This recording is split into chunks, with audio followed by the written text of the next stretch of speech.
ki nga xamante moo di président Bassirou Diomaye Faye face à la presse bu mu def yëkkati na ay kàddu yoo xamante ne waru ko wax ndaxte président lu mu wax moom moo di Sénégalais yi ñoom ñoo war a teg pression justice ngir ñu doxal li nga xamante ni moom moo di yoon ñoom nag nee nañu loolu c'est inquiétant comme propos waa FDR ñoom ñoo wax loolu di kuy wax loolu doon jiite ndaje bi moom moo nekk député Mbaye Ndione moom lu mu wax nee na déclaration yooyu ay déclaration irresponsable la ndaxte justice dañu ko war a bàyyi mu def liggéeyam kenn warul ko teg pression naan askan bi dañu war a teg pression ñi nga xamante ni ñoom ñoo di justice dañuy wax ne justice dañ koy rendre au nom du peuple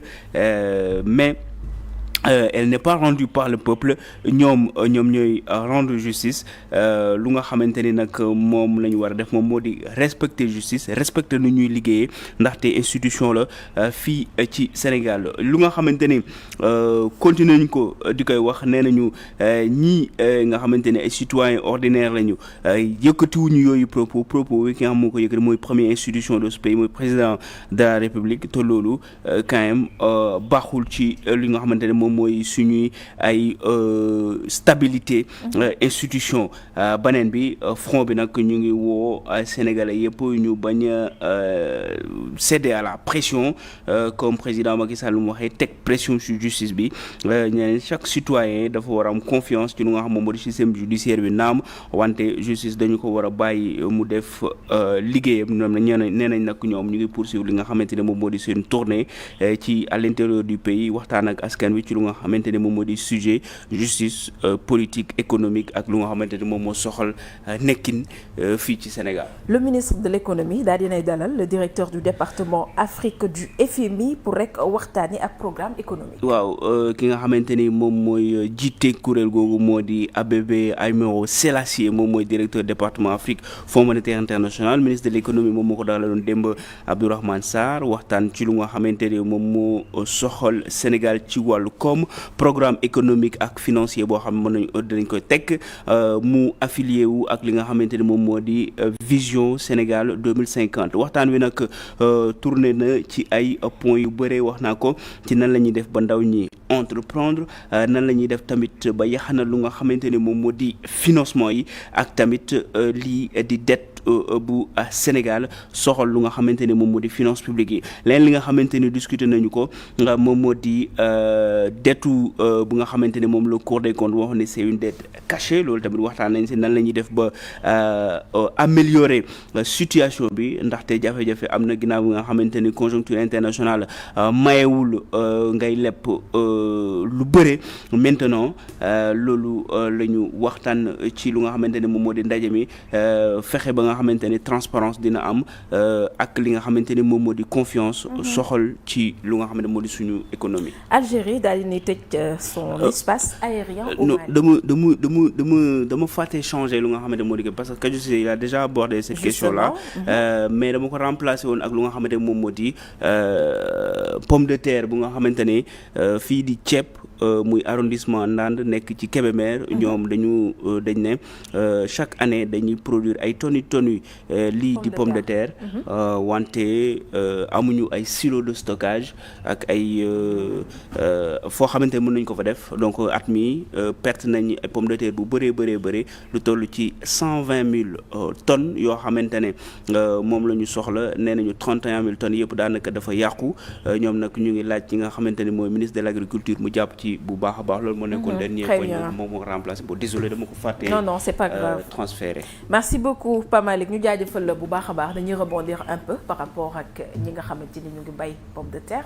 et puis muy yàqu je pense que aussi ñu muy dal ci ay agriculteurs ay baykat ci yeneen ni mbir yi ñuy bay bari na lu ci mel ni soble bi lu ci mel ni tomate beeg yeneen ak yeneen je pense que là aussi ay question la yu nga xamante ni wax dëgg yàlla war nañ ci waxtaan et que autorités yi war nañ ci mën a a jël ay matukaay itam. bon loolu lu wér la parce que bon soulevé nañu ba dama ko tënk mais soulevé nañu ay points yu bëri notamment yoon yi nga xamante ni foofu la ñuy jaar. pour mën a écouler lu nga xam moo di seen produit yoon yi baaxul donc day dissuader lu nga xamante mooy oto yi nga xam ne ñoom ñooy ñëw di jël pomme de terre bi di koy yóbbu. wala sax commerçant yi suñu produire di dem di yóbbu pomme de terre bi boobu mooy benn ñaareel bi moom mooy ay silos de stockage yoo xamante ne suñu bàyyee ba pare dañ ko fa stocké imaginez ñu ne bàyyi nañu 120 000 tonnes ñu ne 31 000 tonnes. yàqu parce que amuñu fu ñu ko def donc loolu tamit c'est quand même dommage et puis pour man bu fekkee da nga bëgg di souveraineté alimentaire dañ koy wax faut pas que ñuy bàyyi ba pare après muy dem di yàqu parce que producteur bi dugal na ci baykat bi dugal na ci xaalisam def na ci tamit dooleem ak ñaxam loolu yëpp pour nit yi dund en retour pour man dañu war a préserver loolu jàppale ñi nga xam ne ñoo di gros producteurs yi ba ñu préserver lu nga xamante ni moom moo di seen produit à chaque fois suñu ko su fekkee mën na nekk pour man loolu moom moo gën a intéressant pour man mënuloo wax souveraineté alimentaire à côté ñuy gis ay produits yoo xamante ni dañ koy bay te ba pare amul fenn foo xamante ne mën nañ ko fi dugal bon annoncé woon nañ ne dinañ defar dans les différentes régions ay silos de stockage mais boobu ba léegi je pense Matam lañ defar benn après bon man déggaatu ma ñu ni defaraat nañ benn faneen donc ministre bi bu fekkee ne bon mu ngi dégg loolu war na ci mën a taxaw bu baax a baax ak tamit ci yeneen zones yi nga xamante ne dañuy bay sobleek yeneen yu ni mel. Jusqu'en attendant d'en arriver à l'industrialisation parce que jàpp nañ ne loolu moo mën a accompagner autosuffisance bi nga xam ne moom la ñuy soxla souveraineté boobu. Je pense que li mu wax moo am les lieux de stockage là ñu yokk ko ci gox yi parce que yaa ngi koy wax léegi dalal nañ fi koo xam ne aussi moom problème mu soble stockage soble la fi musoon souligner donc dañuy liggéey ba après day bëri parce que soble Sénégal bi day bëri ndox donc du mën a yàgg ni mu war a yàggee te amuñu fuñ ko conserver muy yàqu donc ça c'est des efforts yoo xam ne à l'immédiat je pense que l'État war na ci jublu en attendant de réfléchir sur une industrialisation bu gën a vaste mais là les trucs ñu ngi yàqu donc il faut une solution bu immédiate boo xam ne ça va pallier cela. neexul tamit nga jël sa xaalis investir ko ci suuf bay nga bay ba pare ñàkk ay tonnes. loolu yow yaa koy perte du état moo la koy rembourser lu doy waar la donc problème la bu nga xamante ni autorités yi wax nañ ci jóg ci nu mu gën a gaawee le Front pour la défense de la démocratie qui s'oppose au chef de l'État je pense qu'ils sont dans leur rôle d'opposant waaye ñoom dama leen gëj a dégg wala man maa leen non nit ñi actuellement ñu ngi dañoo nekk en tournée dañoo nekk en tournée à l'intérieur du pays boo nee nañ waxtaan ak askan wi si lu nga xamante ne moom moo di ay enjeux non seulement politique économique ak sociaux bon si dëkk bi nu muy doxee ñàkkul ni question bi abordé nañu ko parce que li ñu wax ne président lu mu wax waru ko wax parce que daf ne bon peuple bi comment dire askan wi dañu war a teg pression ci justice bon man na wax na ko mais man comprendre ma loolu quoi comprendre ma wax jooju askan wi dañu war a teg pression sur justice je sais pas ma xam toog si plateau télé lay doon wala bindaay article wala que askan wi ne justice waaw ñun def nañu plainte dañu ko war a diligenter bien sûr su fekkee da nga def plainte si côté boobu par exemple su fekkee da nga def plainte da nga koy saytu que nga topp ko ba mu sës mais est-ce que aussi tamit da nga dem di magistrat yi boo atte leen voilà pour man côté ci loolu bu fekkee dañuy presser justice ci ñoom la war a jóge justice moom war a presser boppam justice moom pour man kenn mënul parce que kenn mënul dem ne magistrat jugel diw wala atteel diw wala détention provisoire pour man loolu mënul nekk ku nga xam ne justice moo war a am responsabilité boppam ministre bu mu demee assemblée nationale fait le ministre de la justice Ousmane Diagne bi mu demee assemblée nationale daf ne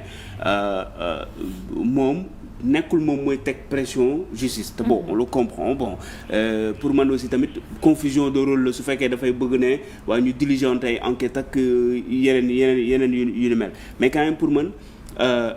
justice Sénégal ak coow yi nga xamante ne jaar na fi yëpp ñoom ñoo war a xam seen bopp xam lu nga xamante ne moom moo leen war ngir mu affaire yi bu fekkee dafa am yéex mu gaaw bu fekk man noonu laa gisee ñoom ñoo war a jël seen responsabilité boobu waruñu xaar président di leen wax kii daf leen war a teg pression wala ministre di wax moom du teg pression wala du wax ñoom ñoo war a xam lu nga xamante ne moom moo leen di xaar compte tenu de tout ce qui s'est passé defoon nañ fi réforme fait par réforme bu benn dialogue boo xamante ni sur la justice la ak point yi nga xam ne moom la ñu fa soulever yëpp ñu bëre amuñu satisfaction ci nu muy fonctionner donc pour man loolu war nañ ci mën a taxaw ñoom ci seen wàllu bopp ñu def introspection pour mu mën a gaaw beneen bi moom mooy foofu laay terminer mooy dañuy def illusion parfois foog ne justice doxul parce que benn homme politique wala ñaari homme politique kii lañ leen jàpp nañ leen ñu ngi en détention donc fokk jaarale ko foofu ne justice doxul man loolu bëgguma ko dégg chaque jour on rend des décisions de justice et puis les Sénégalais ñu ngi dem tribunal boo fa demoon am na procès yi ñëpp a ngi liggéey donc loolu pour man tamit confusion la le fait que ñu justice doxul donc voilà faut pas que ñu jaxase li nga xam moo di dossier politique yi par rapport ak dossiers yi nga xamante ni on peut appeler ça bon des dossiers ordinaires. Moi je pense que si personnellement képp koo xam ne da ngay yëngu ci wala boog tàggat nañ la ci wàllu communication moi j'ai sursauté bi président ne c'est aux Sénégalais c'est à la population de mettre la pression bon cette partie là ce passage là man daf ma tikkeloo parce que tout simplement je vais pas dire bëgguma am prétention ne que li nit ñi xalaat yëpp loolu la doon bëgg a wax et que dem leen def pression justice je ne le pense pas mais moi je suppose et je suis presque sûr que cette question-là a fait l'objet d'une préparation au moins ci équipe communication parce que conférence de presse bi nekkul à l'improviste donc cette question-là mënuloon bañ a ñëw ci table bi donc il devait faire le tour de cette question-là ba xam aussi moom yan tontu la war a mën a andi yoo xam ne du heurter parce que bu fekkee moom dafa ne c'est à la population de mettre la pression dafay mel ni boog kuy nangu ne effectivement la justice nekkul di def liggéeyam alors que comme Pape Malick le dit ce n'est pas le cas loolu laa jàpp ne foofu noonu il y a un problème de communication boo xam ne il aurait pu se faire aider par son entourage parce que en faisant le tour de toutes les questions on prépare aussi toutes les réponses yoo xam ne dafay nekk des réponses dignes de celui qui parle donc bu ñu jógee ci côté boobu noonu kii nga xam ne moom mooy ndey mbilli bi moom la ñu jàpp ne tey parce que presse bi yëpp loolu lay wax et que ñu ngi présager même benn clash entre le ministre de la justice ak le président à travers propos yooyu noonu mais c'est inévitable clash c'est inévitable léegi nag li war a tax ba que ce soit ñi nekk Pastef jàpp ne la justice nekkul di def liggéeyam et que le ministre Ousmane Diagne dafa laxiste wala ñiy wax leneen dañ leen mën a renvoyer aussi avant que ñoom ñu ñëw au pouvoir voilà un monsieur boo xam ne c'était l'un des rares magistrats bu sañoon wax non au régime passé moment bi nga xam ne pour plainte Sonko yi fu ne mu dugal fa plainte am c'était le seul à l'époque il était procureur moom moo sañoon faire suite à une plainte d'Ousmane Sonko bi quand on a voulu aussi tere ko pour mu bokk ci ay élections il s'était exprimé en faveur d'Ousmane Sonko il n'était pas en train de faral Pastef wala dara mais dafa doon xool luy yoon mu def ko tey aussi ces propos ont été les mêmes man kenn du ma teg pression c'est-à-dire que moi je loue la personnalité de cette personne parce que il se dit man je me suis fait avant 2014 c'est-à-dire la création de Pastef waxuma sax bi ñu yegg au pouvoir donc il avait déjà fait ses preuves dans son métier il faut pas que mu ñëw yegg di flancher maintenant que ñoom nañu fàttaliku démb ba pare ñu xam ne aussi du ñoom ñooy may nit ñi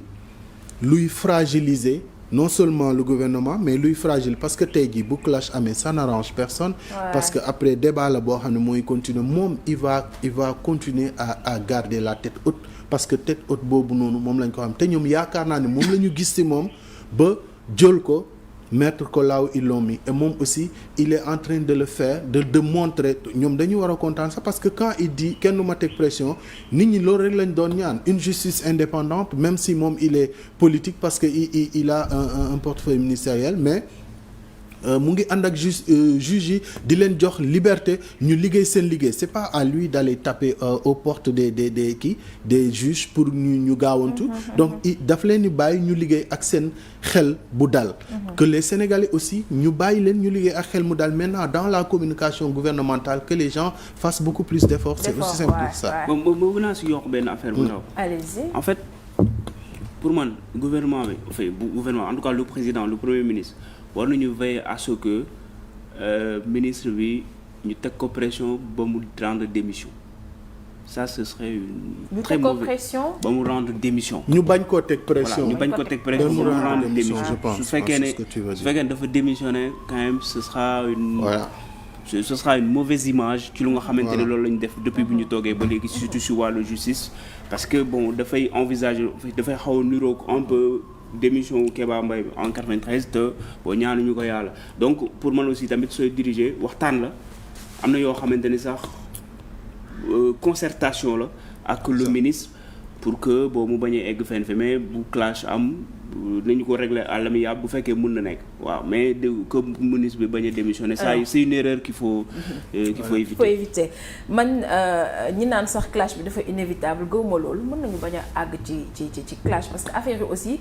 foog nga am esprit de dépassement là où je rejoins Kadior mooy que ñi nga xamante ni ñoo yor cellule de communication di préparer les discours war nañu gën a mën a def ay efforts parce que ñoom ñi nga xamante ni ñoom ñoo ñu jiite lii indi polémique wala lii indi coow ci dëkk bi warul jóge ci ñoom parce que boo xoolee maintenant les Sénégalais sont tellement attentifs au discours du premier ministre au discours du président lu ndaw lu tuuti mu mën a jur li nga xamante ni moo di polémique moo tax ñoom bu ñuy wax aussi war nañu bàyyi xel bu baax a baax ni que li nga xamante ni dafay fragiliser seeni ministre wala dafay fragiliser le gouvernement warul mën a jóge ci li nga xamante ni moo di ñoom. Merci beaucoup en tout cas jaajëfal naa leen bu baax a baax des nag ñun mbokk yi nous allons marquer une petite pause ñu proposer leen ngeen seetaan benn clip le temps que ñu dalal sunu gan.